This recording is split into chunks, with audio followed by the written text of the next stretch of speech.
Tonight, the Miami Valley Human Trafficking Task Force says the number of illicit massage parlors are on the rise across the state. Abolition Ohio reporting that this type of business makes up the majority of Ohio's calls to the National Human Trafficking Hotline. Yeah, now experts say pandemic stressors and anti-Asian sentiments are making things even worse. Only on Dayton 24/7 now, Allison Walker continues her investigation into human sex trafficking, looks into what's being done to help immigrant victims. The worker victims who are at illicit massage businesses are from China. A lot are from like women from rural China. There are networks of criminals in China that work with networks of Chinese criminals in the United States. Tony Talbot with Abolition Ohio, an anti-trafficking organization with the University of Dayton, published a sweeping report showing illicit massage parlors are likely the most interconnected criminal enterprise in the world. The report estimates 300 parlors are actively enslaving immigrants in Ohio. Traffickers do this by luring impoverished women here with false promises of stable work, but instead confiscate their documents and force them to have sex with clients. There's another element is financial coercion through debt. And so there's networked criminal enterprises that actually profit off of the debt that these women accrue in doing this. So they become into basically, many of them in a form of indentured servitude.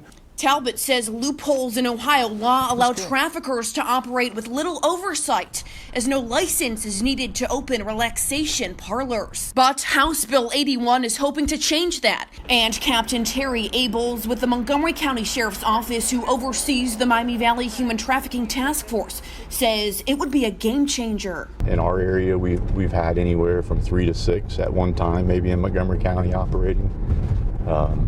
Our task forces have done a good job of shutting these down, and a lot of them have moved out of the county.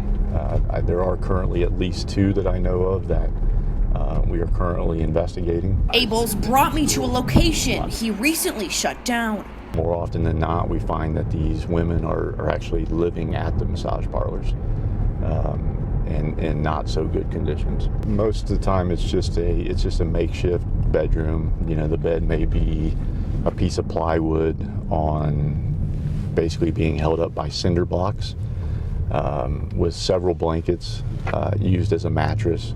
We've seen before where every morning at 5 a.m. a van load of people would be shipped in, and that group was gone before we could even get an investigation going within a day or two. So it's things like that to where people are being shipped all over the United States. They may be in Detroit one day, Dayton one day. While the Miami Valley Human Trafficking Task Force is helping by working with county and federal partners to find new ways to track the complex networks, Montgomery County Sheriff Rob Streck says law enforcement shortages make it difficult to keep up. Between being able to afford training in bodies and technology, it's just a constant budgetary issue that we have to deal with. The Miami Valley Human Trafficking Task Force helped the Shelby County Sheriff's Office when they first began investigating this Oasis spa in Sydney for human trafficking. They issued search warrants last month, but no arrests have been made. Now the Shelby County Sheriff tells me evidence will be examined as soon as they find someone who can translate it from Chinese to English. Abels adding they rely on social workers like with Asian American Community Services in Columbus.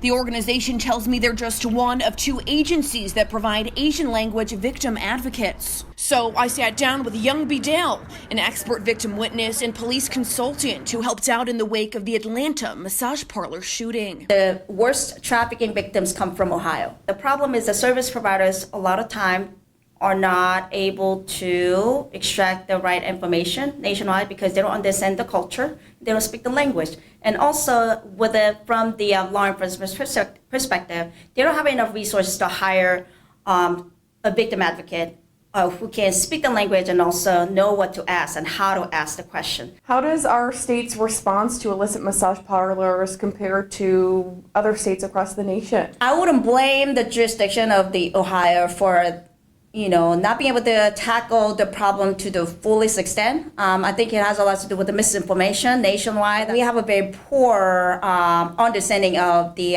phenomena. I haven't yet to see studies that's done properly, interviewing the traffickers. The Ohio Office of Criminal Justice Services says there have been no convictions relating to trafficking in massage parlors since 2019. Yet Dale says they're often not prosecuted to the fullest extent because undocumented victims are too fearful to testify.